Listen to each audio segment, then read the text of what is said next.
Guru Vachakakovai, le coup de foudre, versets 1022 à 1041. Om Gam Ganapataye Namaha, Om Shri Paramatmane Namaha, Guru Brahma, Guru Vishnu, Guru Devo Maheshwara, Guru Sakshat Param Brahma Tasmai Shri Guravai Namaha, Asato Ma Sat Gamaya, Seigneur, conduis-nous de l'illusion à la réalité. Tamaso Ma Jyotir Gamaya, conduis-nous des ténèbres vers la lumière. Mrityarma Amritam Gamaya. Conduis-nous de la mort à l'immortalité. Om Sarasvati Devi. Que notre étude s'avère efficace. Que notre étude soit complète et fructueuse. Que notre étude soit vivifiante.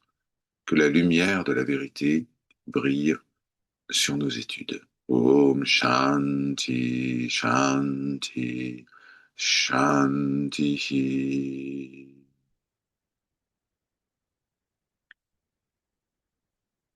Verset 1022.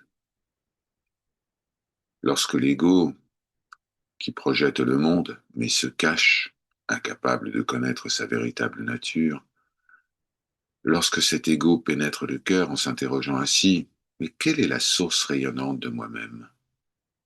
Alors, la connaissance suprême qui brille triomphalement et avec vigueur est l'état infini et réel du soir.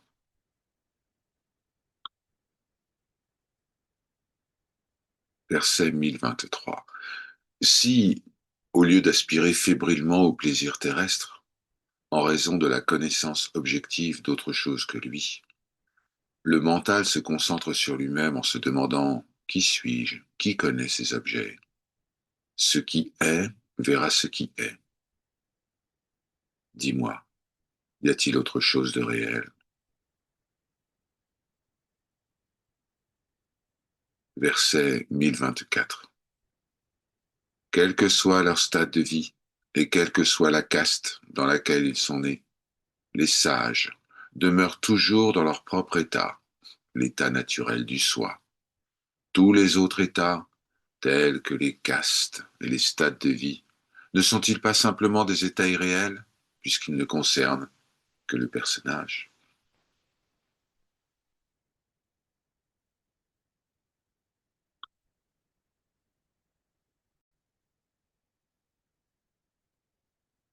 Verset 1025. Seul l'état non de Advaita est l'état réel et désirable.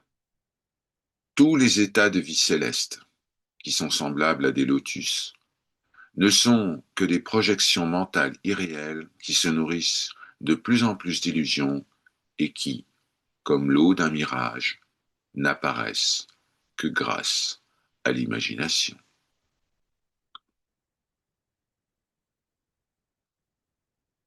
Verset 1026. Bien que notre propre réalité naturelle existe et soit expérimentée quotidiennement dans le sommeil profond, notre recherche du bonheur et par conséquent la souffrance d'un esprit égaré et trompeur, constamment à la poursuite d'autre chose que nous-mêmes, nous font perdre de vue ce qu'est le véritable bonheur. Verset 1027. Les sages, les gyanis, savent que la saveur du soi, Atma Rasham, est à elle seule la meilleure saveur, Atirasam. Et c'est pourquoi ils demeurent en ce qui est. Ceux qui ignorent que le bonheur du soi est sans conteste le plus élevé restent immergés dans le monde, ne recherchant que des plaisirs transitoires.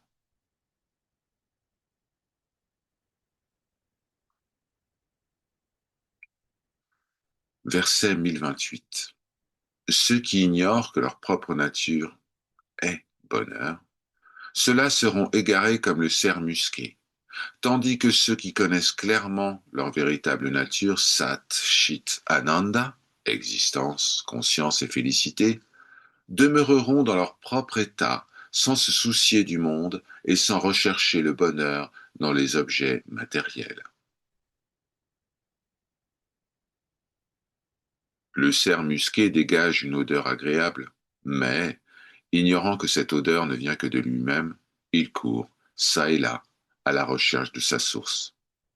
De même, ignorant que tout le bonheur dont ils jouissent ne vient que de leur propre soi, dont la nature est le bonheur, les ignorants courent après les objets matériels.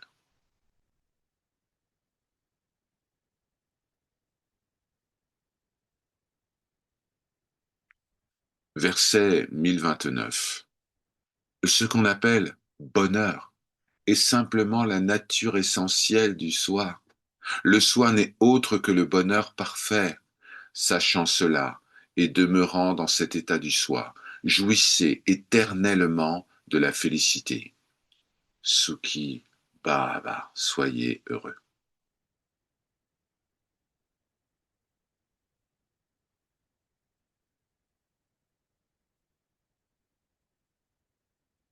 Verset 1030. Édité par Sri Ramana. Proclamez ceci. Quiconque a conquis l'essence par la connaissance est le véritable connaissant du soi, qui demeure en tant que conscience d'être. Il est le feu, oui, le feu de la connaissance. Il est le porteur de la foudre de la connaissance. Gyana Vajrayudha. Lui, Kalakalan, est le héros qui a tué la mort.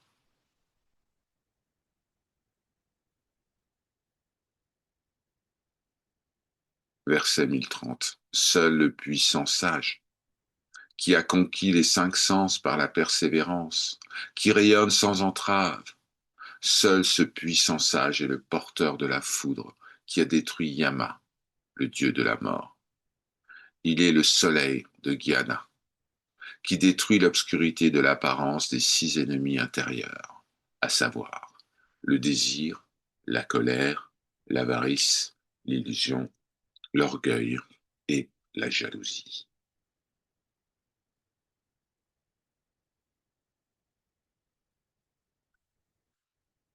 Verset 1031. Sache que le sage, qui détruit le cruel sous la Padma, le moi-je, l'ego, qui possède le pouvoir de créer et de soutenir tous les mondes par les six sens, sache que ce sage n'est autre que le Seigneur Vélavan.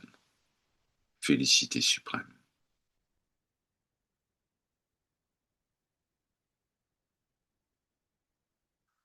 Verset 1032.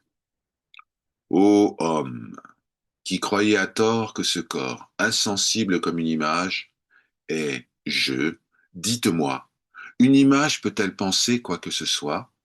Ce qui pense et ce qui oublie est le mental. Par conséquent, ce qu'on appelle je n'est pas le corps insensible, mais uniquement le mental.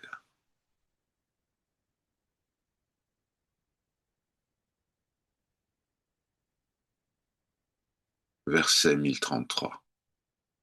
Lorsque le corps est vu comme différent de je, il doit y avoir une autre âme, un autre principe qui imagine avoir le corps comme enveloppe. Sadhu Om commente. Le mental pensant qui oublie et se rappelle, mentionné dans ce verset, est appelé jiva, dont la forme est la pensée je suis le corps. Mais puisque ce verset conclut que le corps n'est pas je, alors l'ego est en réalité dépourvu de forme.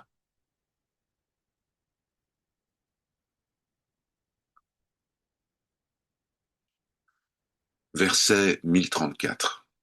La réalité qui brille pleinement, sans souffrance et sans corps, non seulement lorsque le monde est connu, mais aussi lorsqu'il ne l'est pas, comme dans le sommeil profond, eh bien cette réalité est votre véritable forme sans forme. Nija Swarupa.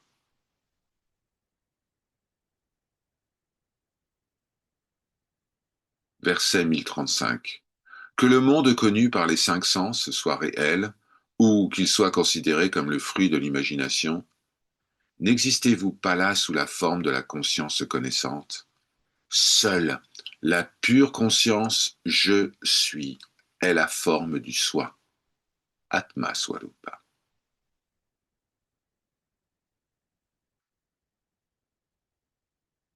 Verset 1036. La réalité, qui est la conscience de sa propre existence, qui subsiste lorsque l'ignorance des objets est détruite, est le soi. Dans cette véritable nature, Brahma Swarupa, l'expérience de la vérité qui est abondante conscience du soi, Prajnana, eh bien, dans cette véritable nature, il n'y a pas la moindre ignorance. Sachez ceci. Et comme il n'y a que le soi, et comme vous êtes cela, l'ignorance n'existe pas. Dans ces conditions, il est impossible de ne pas se souvenir en permanence de notre véritable nature, puisque aucun obstacle réel ne s'y oppose.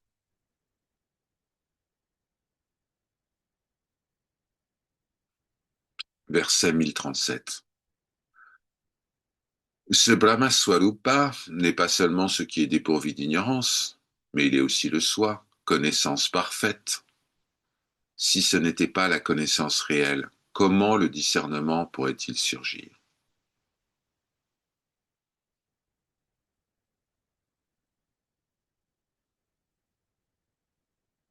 Verset 1038. Cette connaissance n'est pas une qualité du soi, car la nature du soi est nirguna, dépourvue de toute qualité.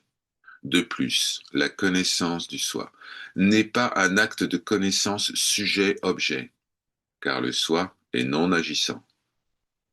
Par conséquent, la connaissance est la nature même du soi et non un attribut.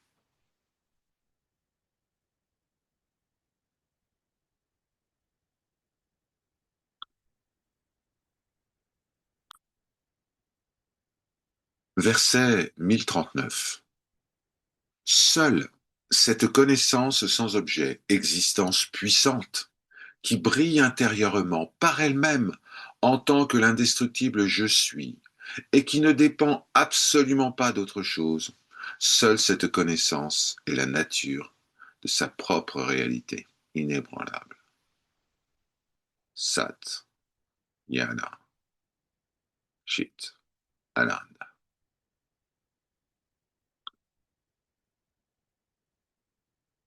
Verset 1040. Comment connaître sa propre réalité qui existe comme la splendeur de la connaissance, comme on peut connaître des objets, si l'on demeure paisiblement en soi, détruisant ainsi le faux moi-je, la première personne, qui s'élève mêlée à des adjonctions telles que je suis ceci ou cela, la véritable première personne, le soi, resplendira par elle-même.